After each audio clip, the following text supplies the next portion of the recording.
Alikho elishona lingenazo ezalo yamukela ke nazi ezihamba phambili namuhla. Amabutho abhodla umlilo ngesenzo sowe-ANC. ISASCO ibhikishe yavala ikolishi kanti kukhulekelwe ukhetho olunokuthula. Izindaba ze-1KZNTV zifundelwa uSiyabonga wakaduma nina bezulu elidume esandlwane siyakhuleka. Izinduna zamabutho zithi usihlalo we-ANC KwaZulu-Natal uSiboniso Duma kuzomele azi ukuthi undunankulu kaZulu uThula Sizwe Buthelezi waqokwa yisilo angeke kushintshe futhi akamsani nokuthi khona okumele bamkele ngoba ke isikhundla esingavotelwa. Lokhu kuvele kwisithangami sabezindaba ebesibanjelwe eThekwini kulandela isigameko sokuphucwa kandunankulu uMbhobho emcimbini obukwaceza olundi ngomgqibelo.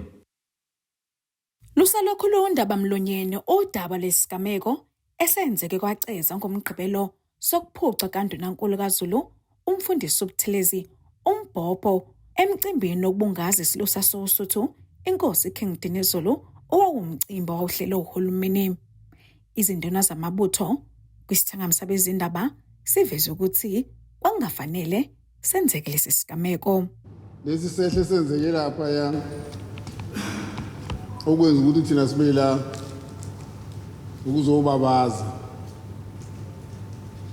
nokuzokhuza nokuzokweluleka ngokufanele kwenzeke. Ukubabaza kwethu ke sibabazela indlulamithi yamakhosi isilo samabandla. Isilo into eyenzeke lapha yakwaceza angikholwa ukuthi khona umuntu umZulu nje nongeyena umZulu nomuntu nje oyisakhamuzi esiqotho sase-South Africa oyibuke wayithanda yenzeka phezu kwesilo. Siyababaza hlanga lomhlabathi silesikhulu ndlulamithi yamakhosi iphephisa. Lesa sehle senzeke lapha kwenzeke into engafanele endaweni engafanele ngesikhathi singafanele. Kulesi sithangami sabezindaba kube sekuvela nombuzo ngokuphawula kaSolwazi uMosaxulu kweminye yemisakazo ethi uButhelezi wayekuhlelile ukuphazamisa lo mcimbi kahulumeni. Induna uMhlongo ithi noma kwakunjalo ikhona indlela okwangenziwa ngayo ukulungisa lokho. Noma ngabe bihlelile ngithi mina ikhona indlela ebingenziwa uavoida lesimo esingekekuso. Uyabona mawuphethe uGogo lo uphethe uhlelo. Uyakwazi ukuqondisa ukuthi cha ke lokhu ubuhlelile akukho kule platform. Kuzwakala futhi ukwazi ukuqondisa nanokuthi cha lelo point of order sikho ukuzwakala futhi. Akusezwakala mangabithi bihleliwe wayazi nawe futhi usuyithatha ngohliziyo ukuthi ngoba ibihleliwe uyayibhidliza ubusuyibhidliza endaweni engafanele ngesikhathi esingafanele. Ibonakala ibihleliwe usuthi uyayi-attack wena uyi-attack endaweni engafanele ngeke u-attack lesasimo ekuthini nazi silo nangu president nangu ndunankulu nakho amakhosi lapha abantwana uthi khona uyi-attack-ayo lapho sibe nenhlanhla nje kaNkulunkulu ukuba nobe iphutha uMbhobho awudedele engawuqinisi ngoba khona bezogahla. Phambilini kwasabalala ividiyo kuzokala uDuma ethi abayazi ukuthi uButhelezi ungundunankulu kaZulu. Ziphawula izinduna zithi lokho uDuma kuzomela kwamkele ngoba ngeke kushintshe. Angiqale lapha lo mbuzo lo othi umnumzane uDuma uthi akamemukeli undunankulu kaZulu. Le kandunankulu kaZulu ayinakho ukuthi uyamemukela noma umemukeli ngoba akavotelwanga akakhethwanga kodwa uqokiwe noma ukhonjiwe umuno wengonyama. IsiZulu ke sithi alibuyi lambatha elayo aliweni phansi owayo umlomo awathetha manje. Ngakho ke akunakho nje uba singaze belokhu sikhathaza ngakho ukuthi ubani uyamemukela noma akamemukeli kodwa fanele azi ukuthi ukhonjiwe kuphela. noma ubani okhona la eSouth Africa fanele akwazi ukuthi ukhonjiwe ngeke kushintshe lokho. Unduna Omhlongo uphinde wagxeka ukunenjwa kwamalungu e-IFP ngokuthi wona ashaya abantu abangamalungu e-ANC. Umhlongo uthi bayasigxeka isigameko sokushaya kwabantu kodwa akunganenjwa amalungu e-IFP. Esitatimendeni nevidiyo ekhishwe i-ANC lesi sifundazwe siveza ukuthi uDuma uyaxolisa kwisilo ngesenzo sakhe ngokuqondisa uButhelezi owayezama ukusebenzisa umcimbi kahulumeni ukufeza izinhloso zepolitiki.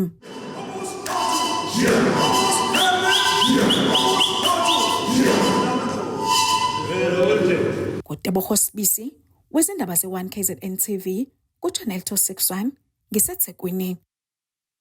Kumenze ukufunda nokufundisa esikhungweni semfundo ephakeme Egamalakhe Tvet College kulandela ukuthi abafundi benhlangano SASCO bevuke umbhejazane babhekisha bavala thaqa amasango alesikhungo. Uvuselelani Hadebe weSASCO uthi ukhetho obelibanjwe kulesikhungo belingakhululekile.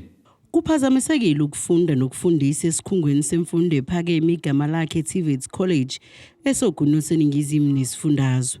Lokhu kulandela ukuthi abafundi benhlangano SASCO bevale thaqa amasanga kulesikhungo bathi njengoba bekubanje ukhetho ngeviki ledlule akuzange kube ukhetho olukhululekile. So into esenze namhlanje sasavuka ekseni sazovala igate la. Izinto nje ezimbalwa kakhulu. One okokuqala kube nama elections la esikoleni. Abe khona esingekho happy ngawo because uSLO ufakile isandla kuona.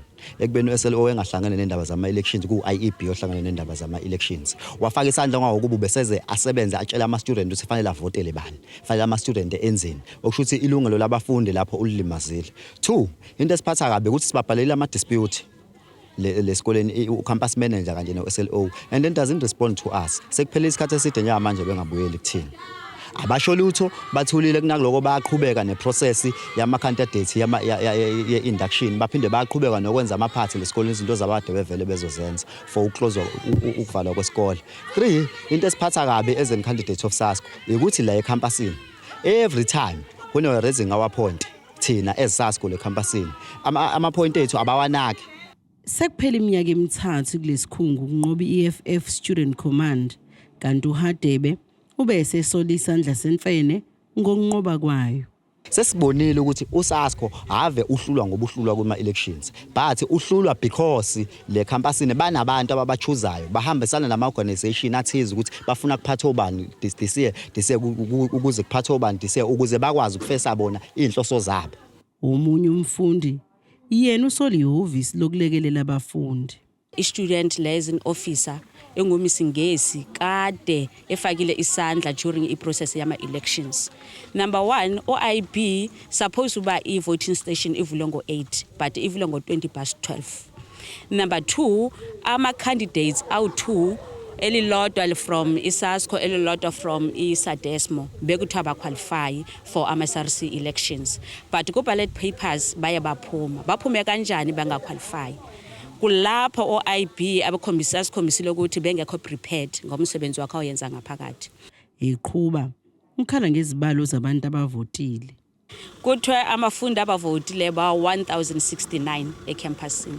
Mase sihlanganisa inamba ya uchairperson for example, sithatha inamba yo chairperson from EFF SASCO neSadesmo plus u94 lobo kade uvotile but ungavotanga ngendlela eright. Inamba iya uku 1100 and something. Eyo number ama votes avelaphi, ama votes are more than 60 wana avelaphi.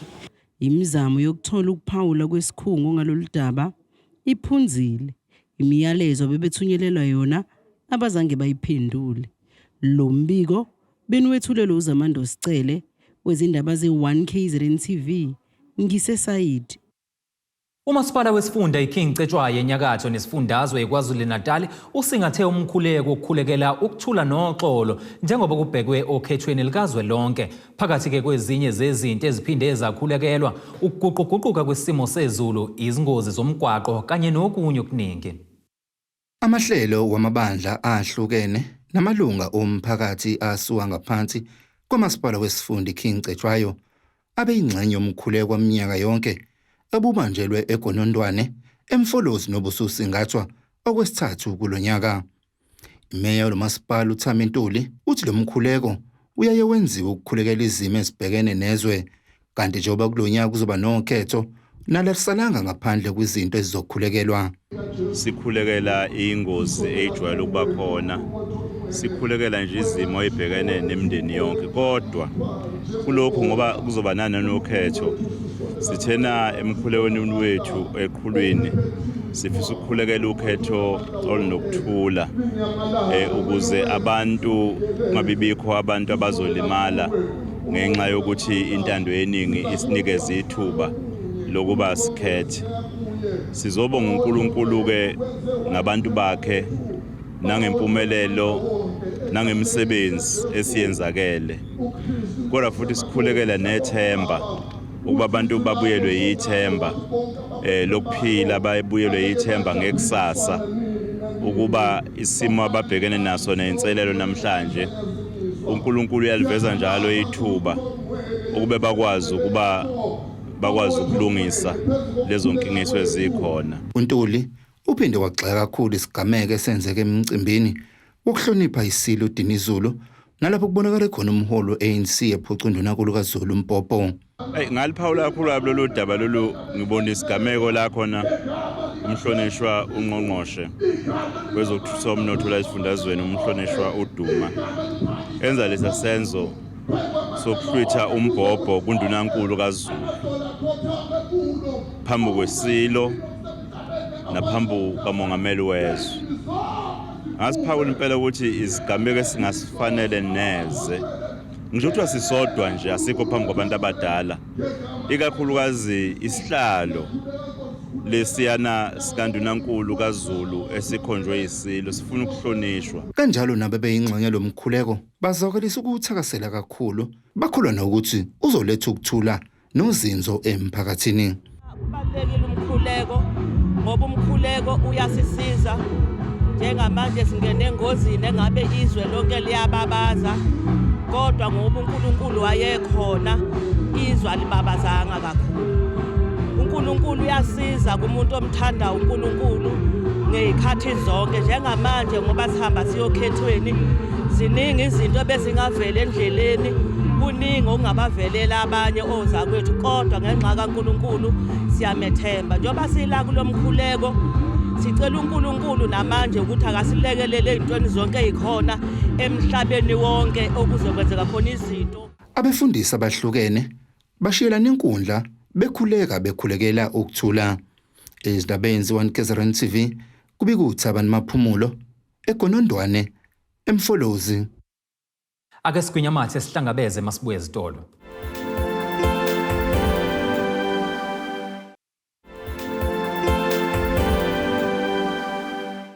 Nina benkonjane edukele ezulwini ezinye izidukele emafini, ngiyakubingelela ke ngiyakwamukela mongabe usanda kubukela izindaba zethu, amukela ke nazo izihloko ezihamba phambili namuhla. Amabutho abhodla umlilo ngesenzo sowe-ANC. ISASCO ibhikishe yavala ikolishi kanti kukhulekelwe ukhetho olunokuthula.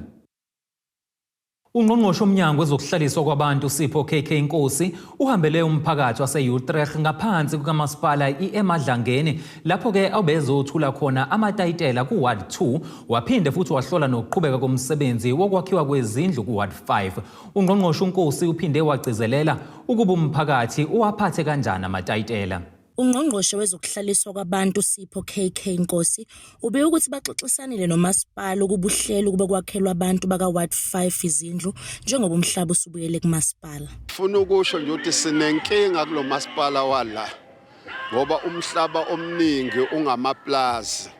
Ngenhlanhla ke le phezulu la kwakubonakala umuzi abantu asefana ukuthi bahleli phandle. Uhulumeni wabo useyawuprioritize ke lo muzi lo emva kuba lo mhlaba usubuyele kuwona endaweni okuthiwa isesidakeni. Kwase kufanele ukuthi uhulumeni kuphuthume ngo-OSS ukuyowakha lo muzi lo. Lesiyowunikeza ke lo muzi emzini wakaNkosi abajabule ngendlela esimanga bekugcwele omakhelwana indlela engadikholakala bezokubahalalisela ngokuphumelela. Esitheke masesilapha sathola ukuthi imizi eminingi egcwele lapha eyodaka and into esivesa yisho-ke ey'khulwini zomnyango sicela ukuthi uprioritize leya ndawo ngeprogram ye-housing so that laba bantu bayokwakhelwa izindlu esicabanga ukuthi uyophela lo nyaka belokhukile i-planning mhlawumbe iqediwe ngendlela esinxuse ngayo kuma-officials kodwa bajabula indlela eyisimanga umuzi wokuqala kuleya ndawo lona ukuthi wakhiwe. Uqhube ngokuthi bazokwethula amatayitela ayishumi-nesithupha ngaphansi ka-Ward 2 kuwo lo masipala. Kulo mhlangano lesikuwona njengamanje sizothula amatayitela abantu ababakhelwe imayini ethe imayini mayisishiya la e-Tvet yase ibanikeza izindlu yayihanda over kodwa kumasipala. Umasipala ke wabona ukuthi ayilezindlu seyidinga ukunakekelwa kwenziwe lento okuthiwa i-rectification. Sabe seyacela ukuthi asiyenzele leyo nto sibuye sinikeze namatayitela. Imizi ke ewu-60 okuyiyona ebekade ikhona la besizoyinikeza ke namhla amatayitela ngoba sayilungisa izindlu zaba zinhle njengoba niyibona.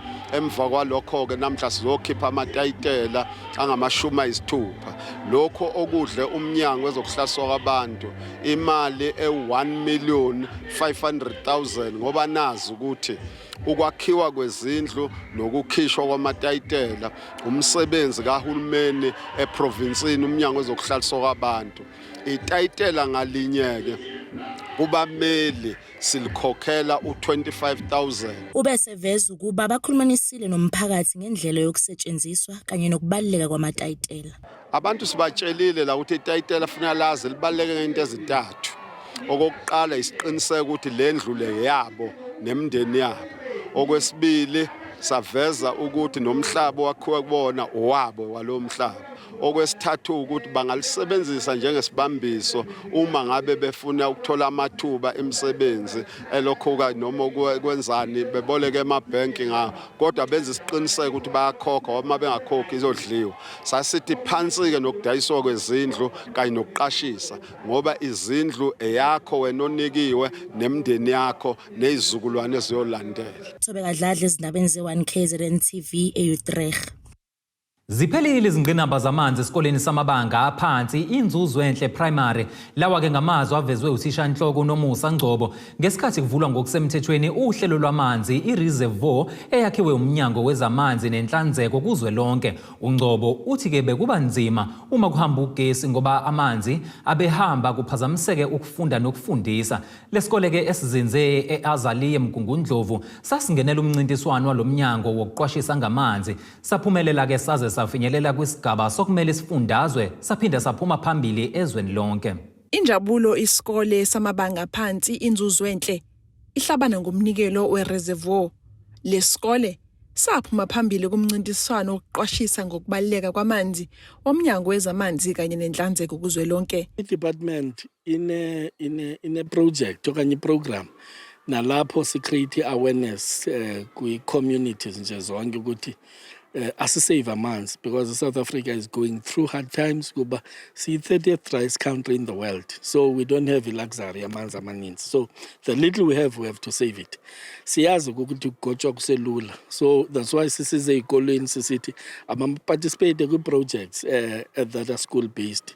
Si-create-a ke si-installa nokuba abantwana bethu babe water wise.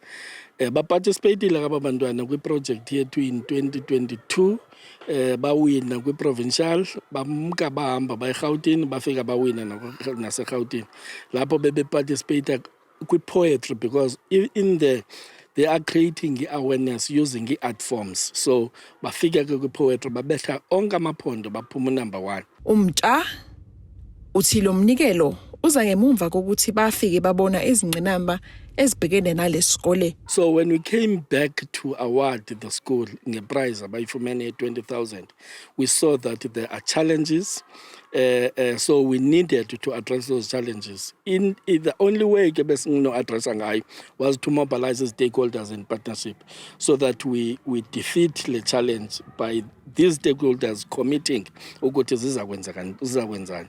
One of the stakeholders was Umngeni Uthukela.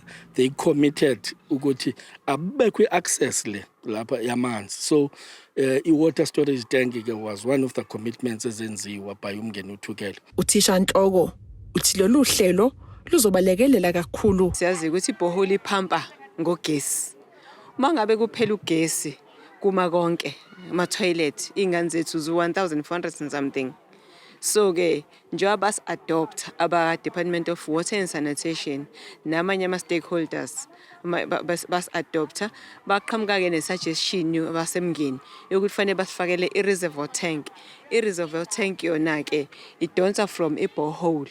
Uma ngabe kuphela ugesi kucisha ugesi izoqhubeka isebenze. So ngeke ingane isaphazamiseka ukufunda nokufundiseka ngoba yena isebenza ngaphandle kwagesi. Ezindabeni ze 1KZNTV ku-Ayanda Dube ngise-Azaliya Mgundlu. Ungqongqoshe wezokubusa ngokubambisana nezindaba zomdabu KwaZulu-Natal uBongisithole Moloyi uthi inkinga yokushoda kwamanzi ezindaweni ezakhele iMacambeni eMandeni sekuzoba ngumlando njengoba sekwethulwe uhlelo lokuphakelwa kwamanzi iMacambeni Water Scheme nezodla izigidi ezingama500 zamarandi phecelezi 500 million. uMoloyi uthi ke ibalelwa kwizinkulungwane ezimbili imizi ezokwazi ukuthi ithole amanzi aphuma kompompi futhi ahlanzekile. Ungqongqoshe omnyango wezokubusa ngokubambisana nezindaba zomdabu KwaZulu-Natal uBongisithole Moloyi uhambeleke endaweni yaseMandeni lapho ke ihambela amawadi ahlukene edlulisa ke imklamo noma ama projects ahlukene kuhlanganisa kumklamo wamanzi, ukuvulwa kwephuli, ukuvulwa kwehole ngokusemthethweni nokunye. uSithole Moloyi ke uthi ke ukudlulisela kumklamo wamanzi kuzosiza kakhulu ke indawo noma imphakathi yakheleke iMandeni kakhulukazi eMacambini njengoba bekunenkinga yokuhlinzekwa kwamanzi, kodwa ke uthi lokhu konke ke kuzoba ngumlando njengoba ke imizi ebalelwa ke kwizikulungwane ezimbili izokwazi ukuthi athola amanzi ahlanzekile aphuma kumpompi. Unohlelo lelo 500 million besikhuluma ngawo ukuthi ischeme samanzi salaso 500 million ngoba sithatha ama phases kula uma seyonke nje abantu abahlomulile ukusukela ngesikhathi iqala kuze kube imanje njengoba besobheka enye phase elandelayo.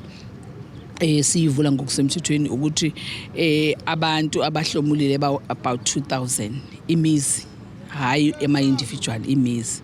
So ngoba uma ilento seyikhona i-reservoir seyikhona ilento i-reticulation ke esiyenzayo eyokusa umuzi nomuzi unompompi wawo uvule egcekeni. So ke yonke ke le ndawo ke ikwazile ukuthi eyihlomule ngokuthi umuzi nomuzi uzokwazi ukuvula amanzi manje usuyavula egcekeni amanzi akusekuthi nehambe yothwala umgqomo noma uhambe ibanga elide noma niyophushana ke kuJojo tank noma niyophushana lapha kulokhuzane etruckini yamanzi into ephelile leyo engazokwenzeka. Kuzokhumbula ukuthi ke emasontweni ambalwa edlule umphakathi ke uke wabhikishwa wavala umgwaqo N2 onguthela wayeka ukhala ke ngawo amanzi. uSithole Moloyi ke ugxekile kakhulu ukubulawa kwengqalasisinda noma ke ukuvalwa komgwaqo ngoba ke abantu bekhala ngamanzi ubese nxosa ukuthi abantu belandele izinhlaka ezifanele ukuze bekwazi ukufaka ikhalazo zabo noma ke bekhale ngento abayifunayo. Siyalikhuluma ke lelikhona ingakho siwabheka manje lama project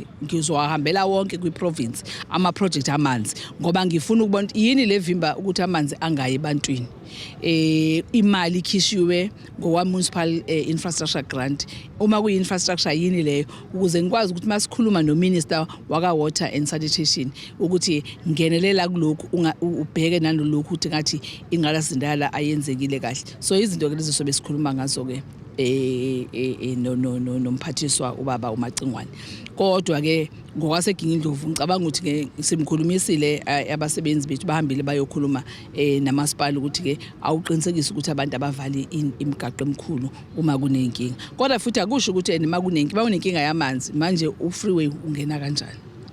Nanku umbuzo fanele ke siwubuze kubantu bakithi. Uma unenkinga yamanzi phela khuluma indaba yamanzi suvimba into engekho engahlanganiseki utho namanzi ngoba at the end of the day ubulala enye ingqalasizinda ube ufune enye ingqalasizinda. uSithole Moloyi uthi ke amanzi ayilungelo la wonke umuntu ngakho ke abantu kumele bahlanzeke ngamanzi ukuze bakwazi ukuphila njengoba ke kuyilungelo la wonke umuntu ukuthi athole amanzi. And sikwenza lokho ngenyanga yamalungelo abantu okuMarch la sikhuluma khona ukuthi njenge South Africa sithi isithunzi somuntu nelungelo lomuntu aluqinisekisa ukuthi siyakwenza lihlonipheke naye azizwe ewumumo wase South Africa ohloniphekile. Lenyanga ke ibalekile ingakho sitheke ngeke singasilonji lesi scheme samanzi ngoba ithe amanzi ayilungelo lomuntu kuthiwa ke water is life. So ke sifuna lokho ke ukuthi ke senzeke ne-sanitation nje bathi usikhuluma nge-sanitation i-dignity so masibuyisa isithunzi ke sibheke lezo ingqalasizinda ezenza umuntu abe nesithunzi. Lezi izindaba zo-1KZNTV, mina nginguSamukeliso Nqulunga isemandeni. Ake siphinde futhi sigwinya mathe siyabuya nengosi yezomnotho kanjalo nesibikezelo sezulu emva kwekhefu.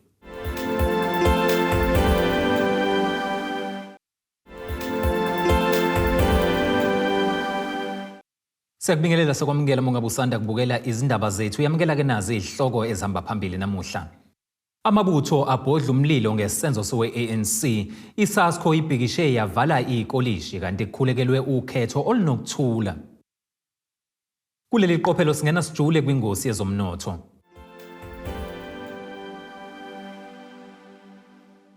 Irandi lakuleli li-19.02 maliqhathaniswa nedola laseMelika libe u-20.67 maliqhathaniswa ne-euro lase-Europe libe u-24.17 maliqhathaniswa nopondo waseBrithani. Igolide ke lona lingu-$2,156.13 i-ounce kuthi uwelo ongahluziwe ube u-$86.89 umphongolo. Ake sibheke engosini yezemidlalo. Ukhoxa kwabadlali ngezizathu ezahlukahlukene kwiBafana Bafana sekuphoqe umqeqeshi waleli qembu lesizwe uHugo Broos ukuthi ke abuyele kubadlali ababeke eceleni njengoba lizodlala yobungane. iBafana Bafana ifulathele iningizimu Afrika ngeyesonto ibhekisa amabombo kwelase-Algeria lapho ke iyoba khona yingxenye yemidlalo yobungane ehlelwe yiFIFA. Izokwenza lokhu ngaphandle kwabadlali ababili uBroos afisa ukuhamba nabo, kodwa ke ngenxa yokwehlukana kwezinkinga lokhu ke ngeke kuze kwenzeke. Labo badlali ngosiyabonga Ngezane noSiphelele Yeye Sithole olimele kanti ke izindawo zalabadlali zivalwe nguThabang Monare noSiyanda Xulu. Bobabili ke abebe yingxenye Bafana Bafana elale isithathu kwi-AFCON 2023 ebise Ivory Coast. Ake sikubhekele isimo sezulu esingalindeleka.